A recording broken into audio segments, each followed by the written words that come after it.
Hola, ¿qué tal? Espero se encuentre muy bien. Vamos a trabajar el día de hoy el tema de educación y psicología. Algo que habíamos estado trabajando en este curso es precisamente cómo el contexto social influye bastante en la manera en cómo trabajamos los distintos profesionistas, en este caso los psicólogos.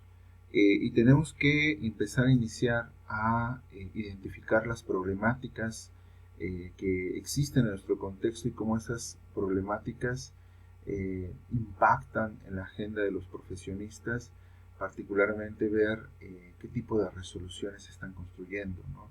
Porque el día de hoy nos vamos a preguntar sobre la pertinencia de la psicología y prácticamente es lo que vamos a hacer en el resto de las clases. Esta materia tiene que ver con problemáticas sociales y entonces nos vamos a centrar en ellas. No vamos a detenernos acá a revisar a los teóricos clásicos y escuchar como las teorías que construyeron, sino vamos a interrogarlos desde las problemáticas que nos están atravesando hoy, ¿no? Porque muchas de las teorías que nosotros hemos estudiado a lo largo de esta trayectoria son teorías que se construyeron a veces hasta hace más de 100 años, son teorías que se construyeron hace 50, 60 años. Es bien curioso cómo se llama o cómo se presenta enfoques que surgen en los años 50 y 60 como enfoques contemporáneos, ¿no? Cuando en ese entonces pues ni siquiera existían muchas de las cosas que hoy están organizando la vida social. Pensemos tan solo, por ejemplo, la existencia del Internet, que es el medio por el que nos estamos conectando hoy en día, y que pues ha transformado la vida social de una forma impresionante, ¿no? Pensemos también en el tema de la globalización, en el tema de la desglobalización que se está discutiendo hoy en día con todo este asunto de los cambios que está introduciendo la pandemia y muchísimas cosas más, ¿no? Pensemos también en características propias de la región donde nosotros estamos, que por ejemplo América Latina, particularmente México, es un país con una profunda desigualdad social estructural que lo diferencia de otros contextos como el contexto europeo o el contexto norteamericano, ¿no? Pero muchas de las teorías que tanto nos gusta utilizar emergieron allá tratando de resolver problemáticas que surgieron en esos contextos específicos. Lo que tenemos que cuestionar es si las herramientas teóricas que ya se construyeron nos sirven para resolver las problemáticas que tenemos nosotros acá. Pensemos que toda herramienta fue construida con un propósito, ¿no?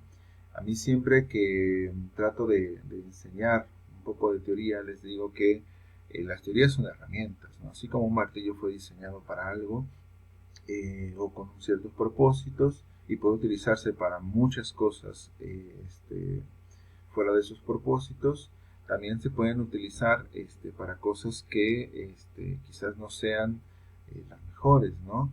Incluso a veces quisiéramos o a veces queremos utilizarlo, perdón, para cosas que a lo mejor ni siquiera no, nos van a resolver, ¿no? Como quisiéramos las problemáticas que estamos enfrentando. Pensemos, por ejemplo, si quisiéramos hacer una cirugía con un martillo, ¿no? O sea, no sería viable, o sea, no sería la mejor alternativa, necesitamos otras herramientas. Lo mismo tenemos que preguntarnos acá. Si vamos a resolver el tema de la educación, la salud o lo que sea, tenemos que preguntarnos si las herramientas que nosotros queremos emplear se adecúan a las problemáticas que tenemos enfrente. No por nosotros, ¿no? Sino por las personas con las que vamos a trabajar, y en eso voy a insistir mucho el día de hoy. Vamos a hablar de educación, que es un tema clave. Yo les pedí que leyeran un par de textos. Tenemos que ver cómo de todas estas características de la educación en línea no nos están atravesando igual a todos y todas, ¿sí? Entonces, me va a permitir hablar de educación y psicología, pero para eso voy a hacer una introducción de un esquema general que vamos a utilizar a lo largo de todo el curso y que va a ser elemental. ¿Cómo va a ser esto? Bueno, voy a hablar de intervenciones psicosociales y derechos humanos. Este esquema lo vamos a utilizar a lo largo de todo lo que resta de la clase, que nos va a ayudar a organizar muchas cosas, ¿no?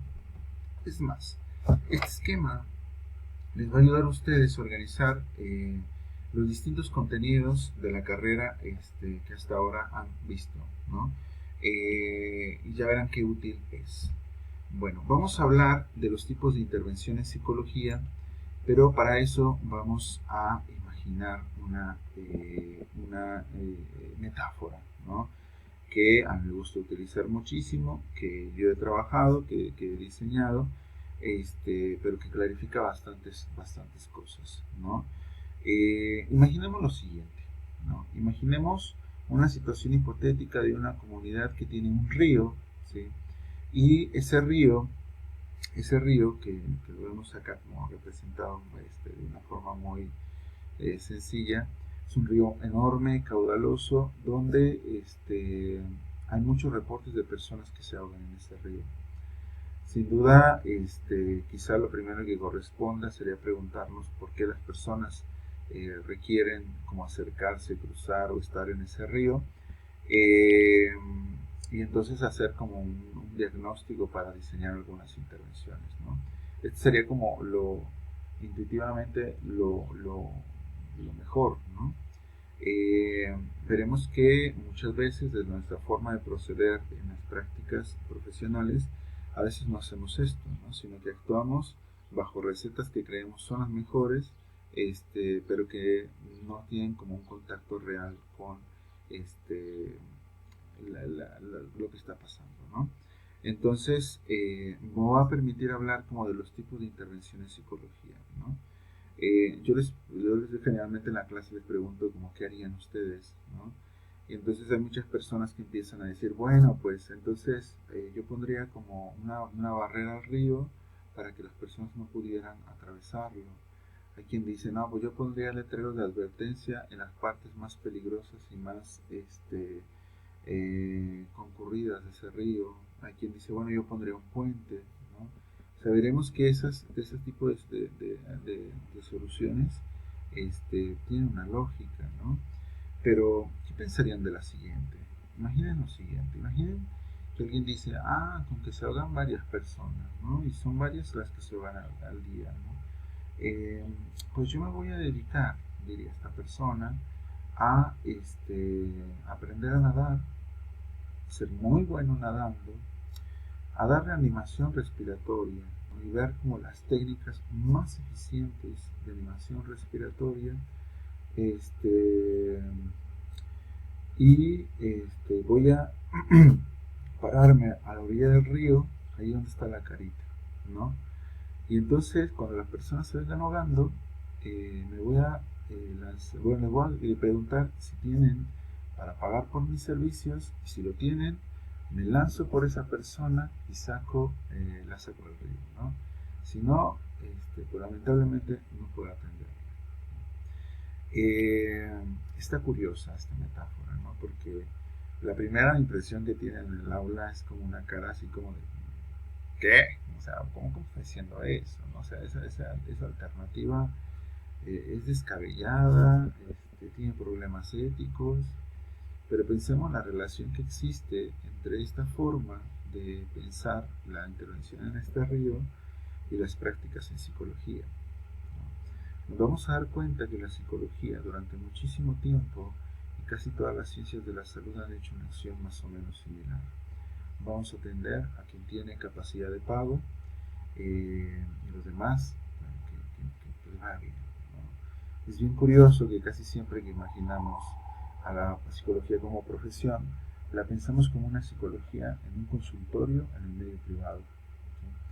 Es muy difícil que la pensemos en los medios institucionales, no digamos en el trabajo comunitario independiente, ¿no?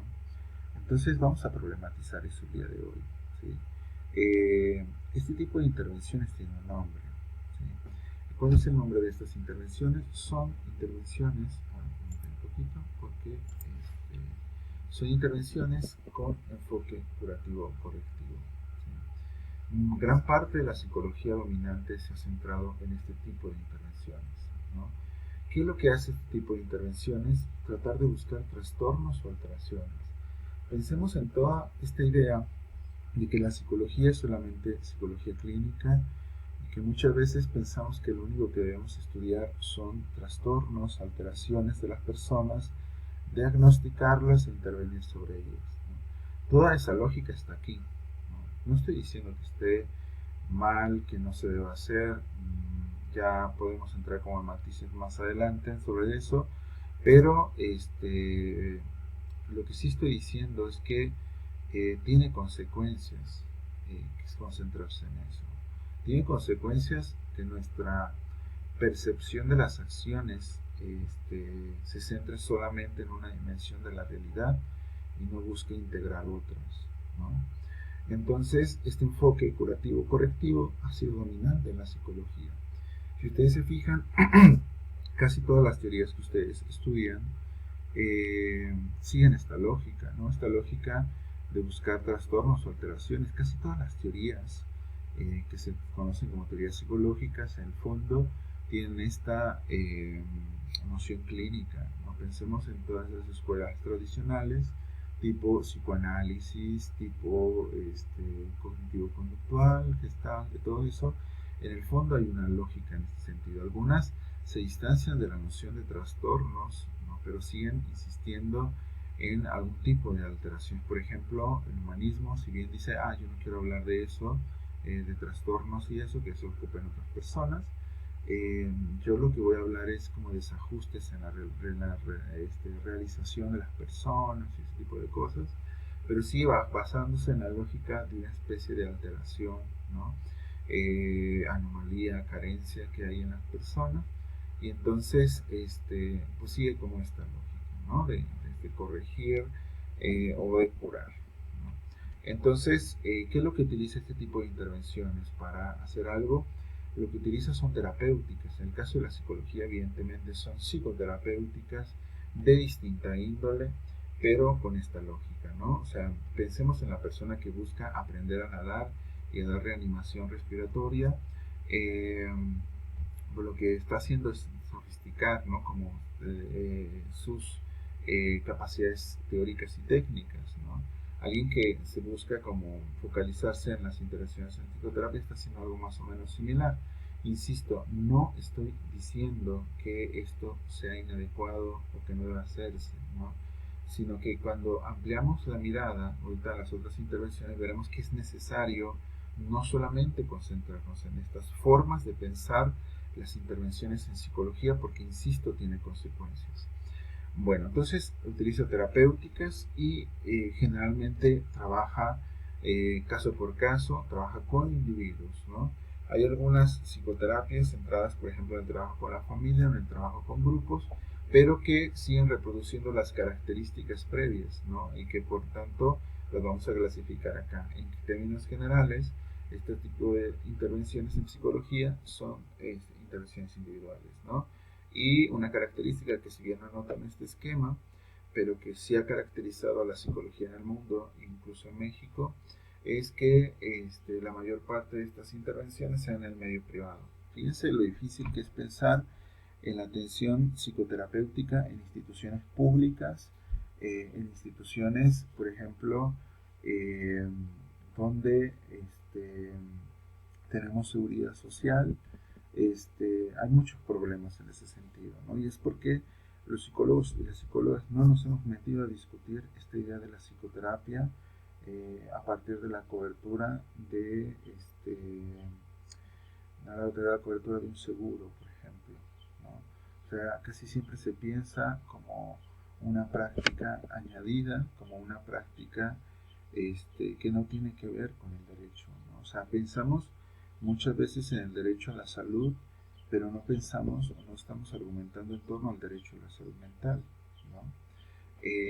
Bueno, sigamos, ¿no? Hay quien este esquema dijo, vamos a sofisticarlo y vamos a hablar no solamente no vamos a quedar solamente con estas intervenciones, porque seguramente ustedes, cuando yo les planteé esta idea de pararse a la orilla y esperarse a que las personas llegaran, lo primero que se preguntaron es por qué no evitar que caigan en el río, ¿no?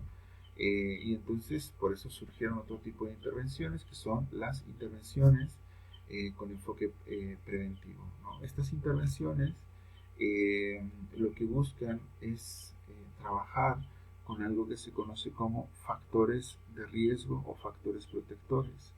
Es decir, hacer algo antes de que suceda, pero hacerlo de cierta manera, bajo ciertas lógicas. Eh, ¿Qué es un factor de riesgo? Es algo que nos expone a desarrollar trastornos o alteraciones, ¿no? ¿Qué es un factor protector? Algo que evita que desarrollemos trastornos o alteraciones, ¿no? Entonces toda la analítica de este enfoque es identificando factores que nos expongan o nos protejan, y sobre todo se va a centrar en la idea de que es necesario modificar los estilos de vida. Es decir, es necesario modificar a las personas y cómo viven sus prácticas, ¿no? Entonces acá la idea es hacer algo antes de que se presente el problema, y esto ya es una diferencia muy importante en toda esta lógica, ¿no? Si ustedes se fijan en la psicología, esto se empezó a desarrollar hasta finales del siglo XX, porque la mayor parte de las teorías de principios y de mediados se centraron en la lógica terapéutica, ¿no? Y hasta finales empezamos a hablar de intervenciones focalizadas en la noción de la psicoeducación y la promoción de la salud, ¿no? Y acá es bien importante, porque si la otra era clínica, acá la psicología educativa ya va a tener un papel muy importante en la idea de que con la educación se pueden transformar las cosas. O sea, no solamente intervenir cuando ya está el problema, sino hacer algo antes, a través de la educación, ¿no? O sea, esta idea de que la educación puede transformar vidas es esto, ¿no? Entonces acá ya tenemos también como un imaginario distinto en torno a la psicología educativa, ¿no? O sea, muchas veces pensamos que la psicología educativa es exclusivamente escolar.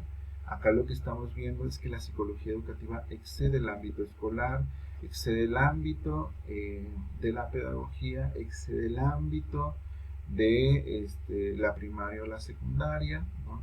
La psicología educativa, en primer lugar, implica todo el ámbito escolar, desde educación más básica hasta educación especializada, pero también la psicología educativa no solamente se queda en el ámbito escolar, sino va a ámbitos no formales o institucionales. Por ejemplo, un programa de educación para la promoción de la salud no sea solamente a personas con escolaridad o en espacios escolares, ¿no? Excede esos espacios, ¿no?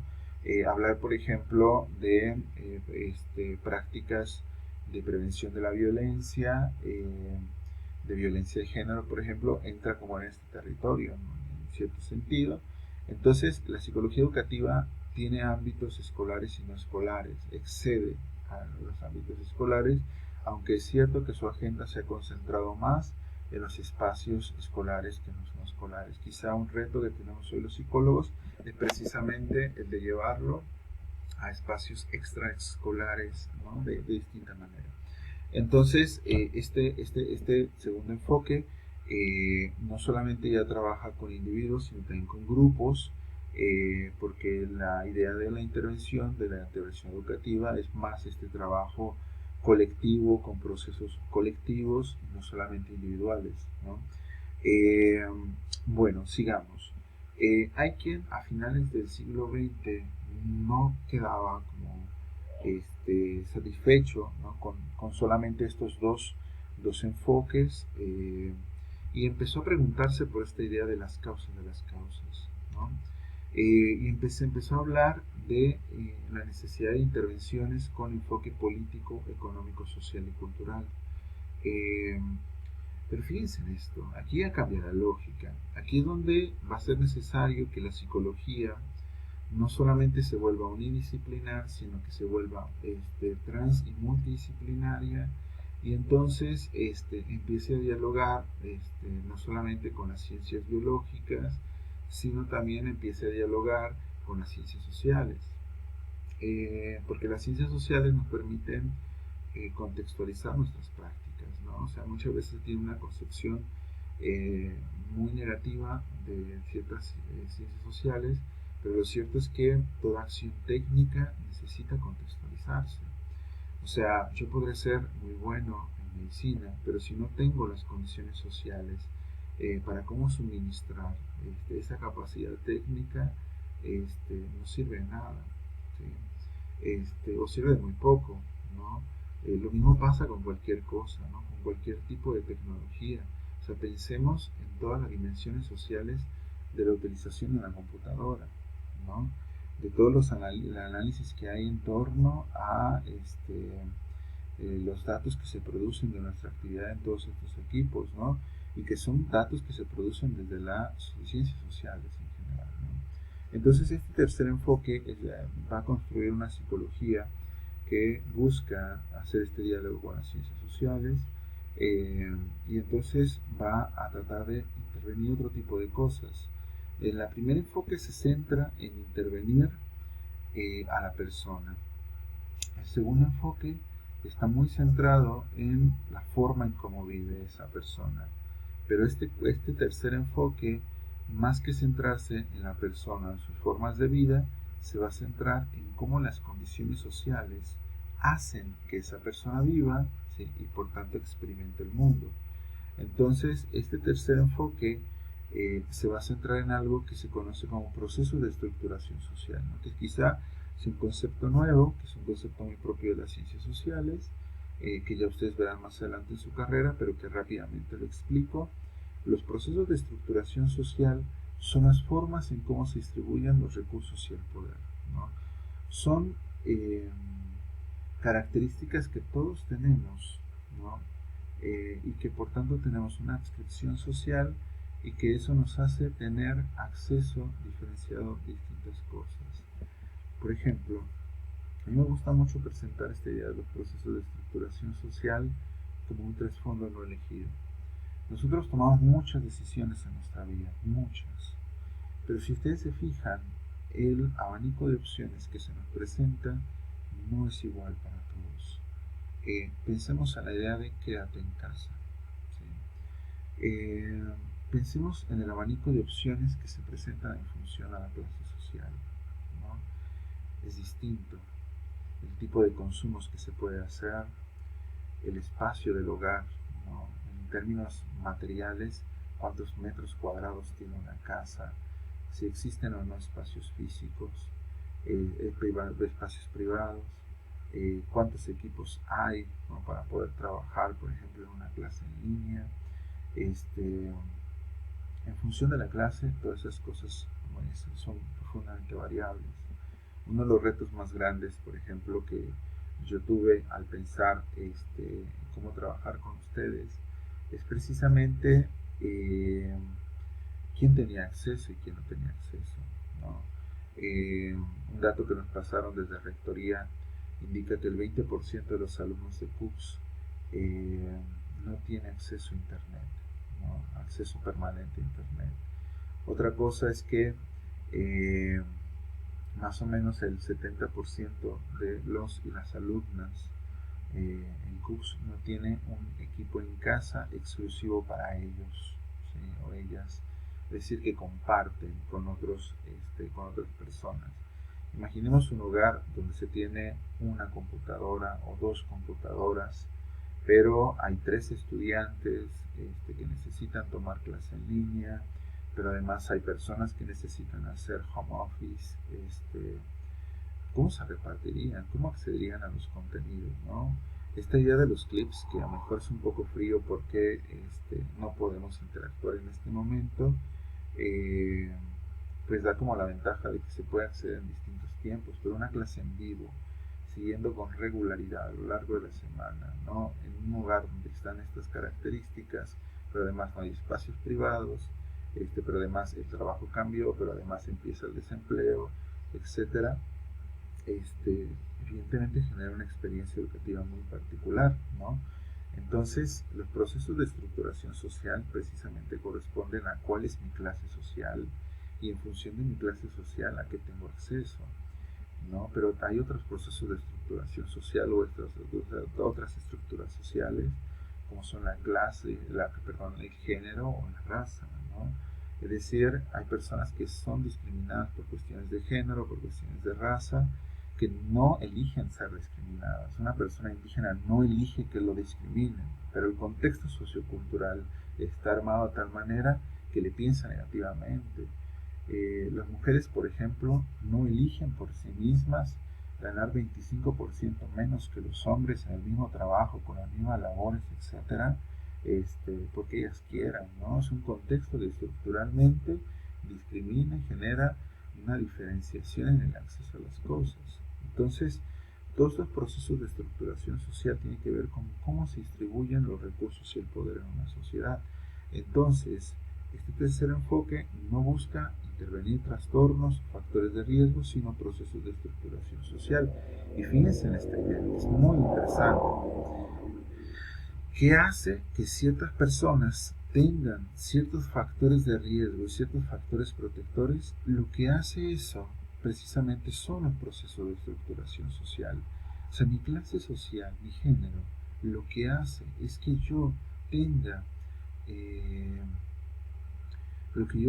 son por distintos procesos o factores de riesgo. Pensemos en esta idea del quédate en casa, ¿no?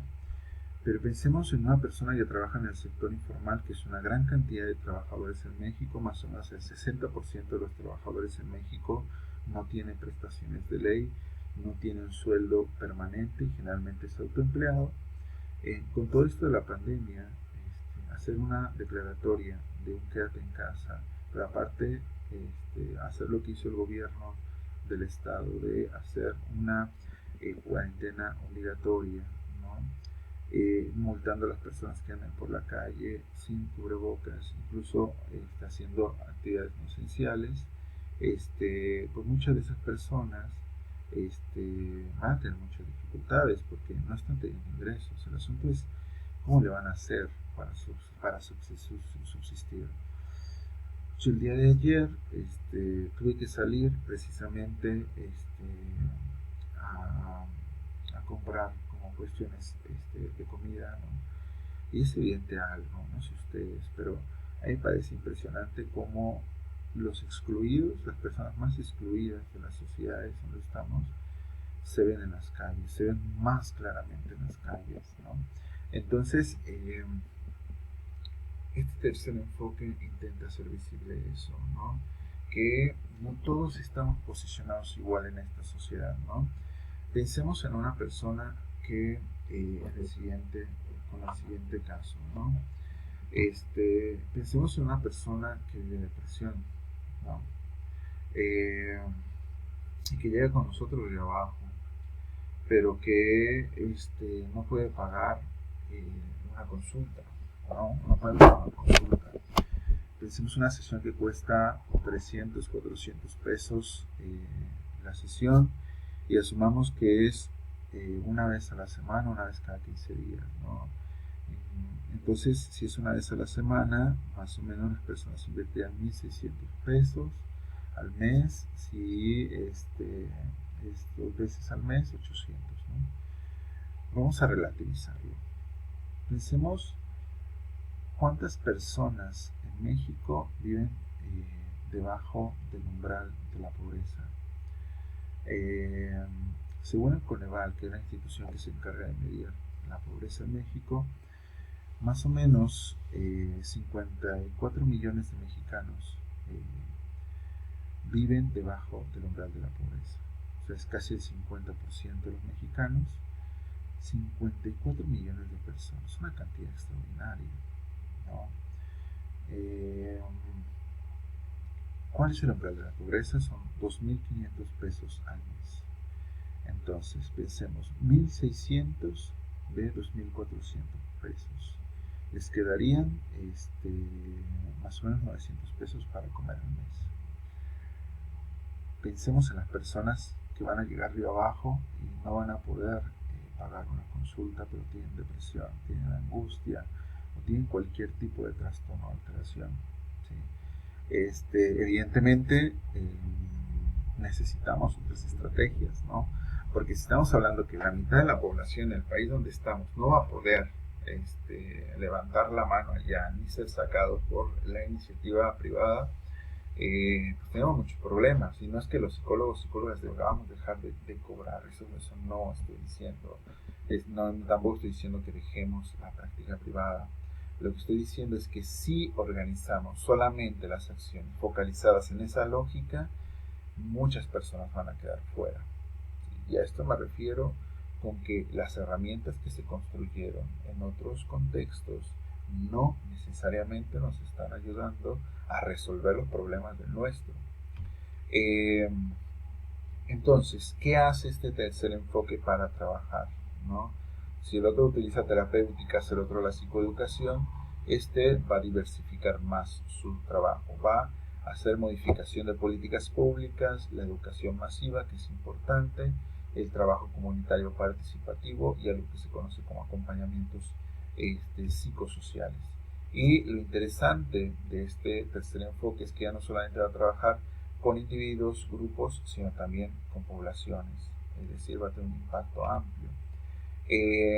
Este enfoque lo que va a ser evidente es que muchas de estas formas de, de la construcción de las condiciones sociales tienen que ver con cómo se produce la violencia. Y la violencia no solamente directa, un golpe y este tipo de cosas, sino violencia que proviene de la forma en cómo está organizada una sociedad. ¿Sí? Y acá lo que tenemos que destacar es que todas estas desventajas que estoy enunciando son formas de violación de los derechos humanos. Este curso es un curso sobre psicología y derechos, ¿no?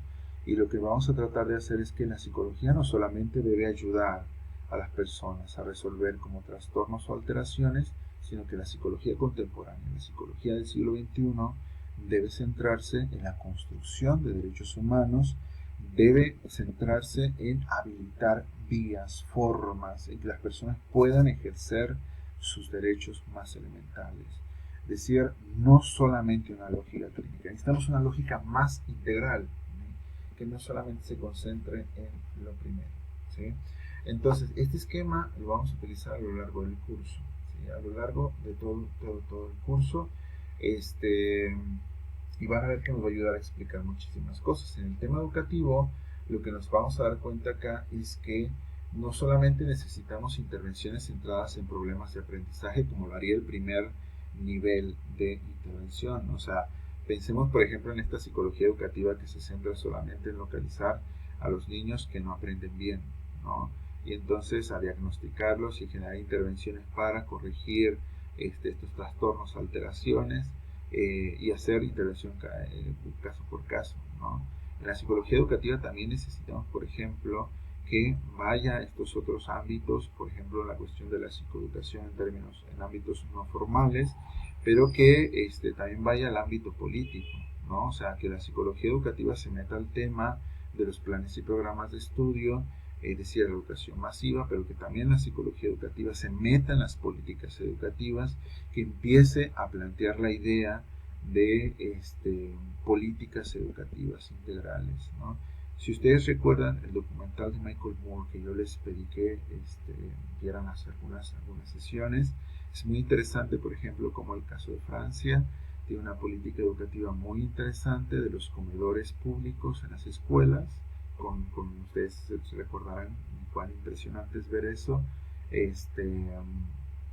del tipo de comida que les sirven, pero también la idea de que la comida en la escuela es una clase, ¿no? Que educa a los niños en términos nutricionales, en hábitos alimenticios, ¿no? Entonces, acá lo que vemos es cómo una política de educación masiva impacta en las prácticas cotidianas de las personas, ¿no? No estoy diciendo que este tercer nivel resuelva todo, eso es falso también, no es todopoderoso, ¿no? Tiene muchos problemas al igual que los otros, porque es muy complicado instrumentarlo, requiere muchísimos esfuerzos, pero que sin duda cada vez necesitamos poder intervenir a ese nivel, ¿no? Ya lo iremos trabajando en lo sucesivo del curso, porque voy a dar otros ejemplos relacionados más con el tema de salud o con el tema del trabajo, etcétera, pero que nos va a ayudar a organizar muchas cosas. Necesitamos, insisto, no quedarnos solamente con la idea de que la psicología contemporánea se deba, por ejemplo, hacer con estas características, ¿no? La psicología dominante es individualista, centrada en la clínica y privada. No estoy diciendo que sea estas características malas, o sea, una psicología individual es interesante porque nos ayuda a focalizarnos en un caso, ¿no? Pero si solamente pensamos que todos los problemas son individuales, todas las soluciones que vamos a proponer son individuales. Y eso es muy problemático porque hay problemáticas que no son individuales. Cuando un hombre golpea a una mujer, que es su pareja, ¿no? No es una problemática solamente de esas personas, es una problemática social que se llama violencia de género y no se va a resolver solamente resolviendo ese caso específico, sino que se necesita modificar las condiciones socioculturales, políticas y económicas que hacen que eso se reproduzca, ¿no? Preguntémonos por qué la violencia de género se desató aún más con la idea del confinamiento, ¿sí? Eso no corresponde solamente a ideas individuales, sino a una pauta sociocultural que organiza las prácticas de las personas, ¿no? Entonces también necesitamos empezar a construir una psicología alternativa que sea colectiva, es decir, que piense los problemas colectivos y por tanto también proponga soluciones colectivas. Que sea integral, no solo clínica, no estamos excluyendo la clínica, estamos diciendo que sea clínica, que sea educativa, que piense como de forma integral a las personas, ¿no? Que incorpore toda la dimensión, todas las dimensiones biopsicosociales, por ejemplo, ¿no? Y evita los reduccionismos, que no solamente se centre en lo biológico, lo social o lo psicológico, sino que tengan la capacidad de integrar eso, ¿no? Porque es fascinante cuando hacemos todas estas interrelaciones de cómo las condiciones estructurales incluso modifican nuestra experiencia subjetiva, pero también nuestro organismo, ¿no? Y también cómo con cuestiones orgánicas pueden dar pauta a que se vayan organizando las otras dos, ¿no? Entonces necesitamos una visión más integral y por supuesto yo insistiría en la idea de que debe estar centrada en los derechos humanos y no en su mercantilización, ¿sí? El eje no debe ser la mercantilización de la salud mental ni de la salud en general, ni de las intervenciones en psicología, sino centrada en los derechos humanos. Cada vez pensar más en la idea de que esto tiene que ver con los derechos, ¿no? Y entonces, si vamos a hablar de educación y psicología, debemos hablar de la educación como un derecho, ¿no? Como un derecho, y acá esto tiene que ver con lo que yo les pedí, lo que yo les pedí que hicieran en la tarea, que es pensar en la educación como un derecho, ¿no? Y aquí me gusta muchísimo este documento porque nos hace evidentes estas 4 dimensiones de un derecho, no solamente el derecho a la educación, sino cualquier derecho, y que pues es bastante interesante aplicarlo no solo insisto, a la educación, sino también ya veremos a lo otro, ¿no? Y que tienen que ver con la asequibilidad, la accesibilidad, la aceptabilidad y la adaptabilidad, ¿no? Que rápidamente les recuerdo, porque seguramente ustedes ya lo habrán revisado, tiene que ver con la disponibilidad de servicios en términos de asequibilidad, la accesibilidad, que tiene que ver con el acceso efectivo, la aceptabilidad con la calidad de los servicios y la adaptabilidad con la adaptación a las necesidades poblacionales, ¿no? Entonces, el derecho a la educación no solamente es que yo vaya a la escuela, ¿no? Que haya escuela, sino que de esa escuela tenga educación de calidad y que al mismo tiempo se adapte a las necesidades de la diversidad de las personas, ¿no? Entonces, si nos vamos a la situación de México, este documento que les pasé es bastante ilustrativo. Sé que no es quizá el más actual, pero que me parece que da una visión global, eh, que todavía tiene como matices bastante contemporáneas. Por ejemplo, esta forma, este esquema, esta estructura global del sistema educativo, que nos da como bastante ilustración, ¿no? Porque muchas veces pensamos que la educación solamente está centrada en el ámbito urbano, ¿no? Que no hay como toda esta diversidad. Por ejemplo, muchas veces olvidamos las telesecundarias de trabajadores o las secundarias comunitarias o todo el nivel comunitario o escuelas indígenas. Y también olvidamos el tema de la educación especial, ¿no? Que es parte del sistema educativo pero que está muy limitado. Y bueno, también lo digamos muchas veces en nivel medio y superior, pero que bueno, es todo esto. Este esquema me parece como bastante importante porque tenemos una radiografía del sistema educativo, cómo está organizado nuestro sistema educativo, y vemos que necesitamos trabajar más ciertos aspectos, ¿no? Nos vamos a centrar mucho ahorita en el nivel básico porque bueno, es el nivel como más grande, ¿no?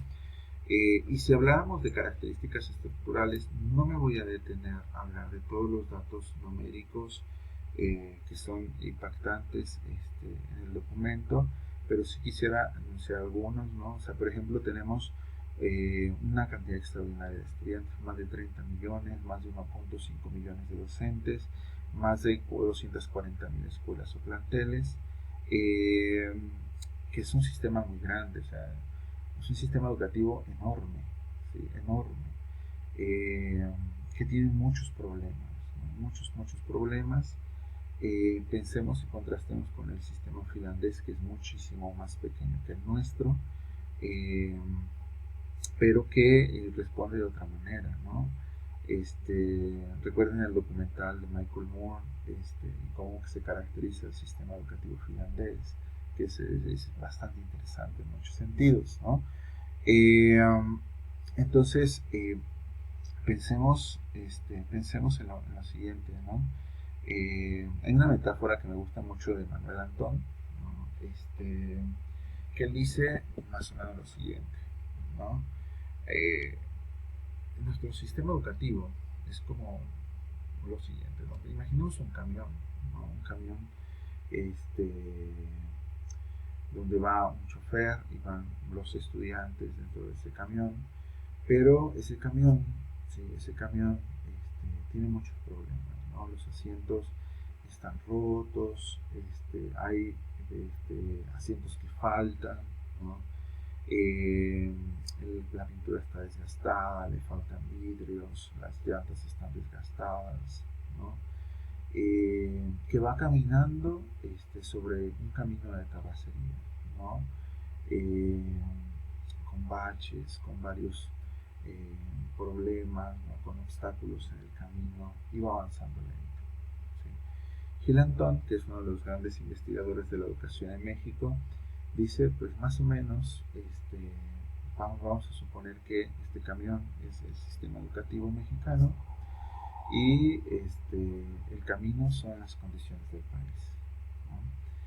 ¿Qué es lo que se ha hecho muchas veces cuando se quiere resolver los problemas educativos de México? Pues muchas veces lo que se ha dicho es pongámosle corbata a los choferes. Eso, ¿no? Curioso, ¿no? O sea, en lugar de decir reparemos el camión, es decir, sus características estructurales o las condiciones del camino, pongámosle corbata a los choferes. ¿Qué implica esto? Evaluemos a los docentes, por ejemplo, ¿no? Centremos toda el foco en los docentes, porque todo el problema está en los docentes, ¿no? Sin duda, no voy a decir que no, hay muchos problemas en este sentido, ¿no? Pero no son los únicos. Cuando nos focalizamos, por ejemplo, en esta idea de el problema de la psicología educativa son los docentes, el problema de la psicología educativa son los alumnos. También, por ejemplo, pueden decir, pongámosle corbata a los alumnos, ¿no? Y eso va a resolver eso. No, o sea, la psicología escolar, que solamente se centra en problemas de aprendizaje, está diciéndole, pongámosle corbata a los alumnos, ¿no? En esas características de ese camión, con esas condiciones, ¿no? Y es bien interesante, como dice Gil Antón, bueno, pues el sistema finlandés está en un camión de último año, una Toyota 2040, dice, en una supercarretera, ¿no? Por eso avanza como avanza, ¿no? Acá tenemos otras características y por tanto, si queremos hacer psicología educativa, más que pensar en ponerle corbata a los alumnos o a los choferes, debemos pensar también en cómo modificar las características estructurales o cómo atender las características estructurales que tiene la educación en México. Entonces, el documento que les pasé tiene que ver muy concretamente, que nos dice, uno de los mayores retos es la aceptabilidad y la adaptabilidad. Hay muchos avances en el sistema educativo mexicano en términos de accesibilidad, ¿no? En términos de asequibilidad, pero en términos de aceptabilidad y adaptabilidad todavía hay muchos problemas y es necesario trabajarlo. No voy, insisto, a repetir todas las cifras que aparecen allá. Quiero ir al punto, ¿no? Porque me estoy extendiendo. Los recursos educativos se han concentrado sobre todo en zonas urbanas y el documento también dice es necesario trabajar 4 dimensiones, las 4 dimensiones todas, fíjense, esto es muy importante, todas las 4 dimensiones en grupos vulnerables como comunidades indígenas, personas con discapacidad, inmigrantes, así como en escuelas comunitarias y multigrado, ¿no? Que es donde hay los mayores problemas, ¿no? Pensemos en lo que está pasando ahora, ¿no? Por eso les mandé este artículo breve de la educación a distancia, ¿no? O sea, pensemos las características estructurales de nuestro sistema educativo con la educación a distancia y los grandes problemas que hay, ¿no? Desde regresemos a la diapositiva de esto, ¿no? Pensemos en la educación a distancia en esto. Y si bien en términos físicos hayamos avanzado en la asequibilidad y accesibilidad, con esto es muy complicado, ¿no? Si a nivel perdón, si a nivel de licenciatura, a nivel educación superior, que es donde se ha avanzado más en este sentido porque es muchísimo más pequeño,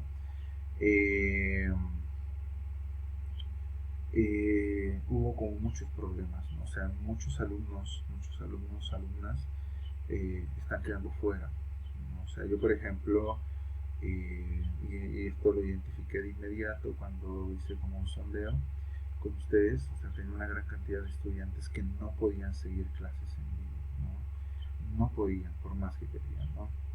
Y no sé que mientras más avance esto, que tanto puedan seguirlas, ¿no? Porque también a mí me dolía muchísimo escuchar cómo alumnos, sus padres, dependían de el trabajo cotidiano, directo, ¿no? Porque eran autoempleados. Sé que hay otros que se quedaron sin trabajo, y que cada vez se va recrudeciendo, ¿no? Conforme avanza la cuarentena. Yo no sé si se vaya a mantener como el acceso para todos y todas, ¿no? Pero sin duda muchas alumnos y alumnas, incluso de educación básica, van a quedar fuera porque no tienen ni una computadora en casa, ni conexión permanente a internet, no se diga de otras cosas, ¿no? Porque estamos pensando en condiciones materiales solamente. Mucha gente va a quedar fuera, ¿no? Entonces la educación a distancia todavía plantea muchísimos más retos en términos del derecho a la educación, ¿no? Sin duda estamos en situaciones extraordinarias, ¿no? Pero creo que nos corresponde a los psicólogos y psicólogas no pensar solamente como en problemas de aprendizaje. Imagínense si nos centrábamos solamente en problemas de aprendizaje en torno a todo lo que está pasando ahora, ¿no? Que dijéramos, bueno, es que los alumnos están distraídos, les cuesta trabajo seguir, y todo eso, que es importante evidenciarlo, pero no es lo único, ¿sí? O sea, necesitamos también ver arriba arriba cómo esto nos llega de forma muy diferenciada, ¿no? Bueno, entonces no quisiera extenderme, yo quería como ser como muy puntual en esto. Me prometí no hacer sesiones de más de 50 minutos, y bueno, entonces voy a dejar esta explicación por acá. Les agradezco muchísimo su paciencia y bueno, ya más adelante habrá tiempo de reunirnos y discutir esto la próxima semana, incluso también parte del próximo tema, ¿vale?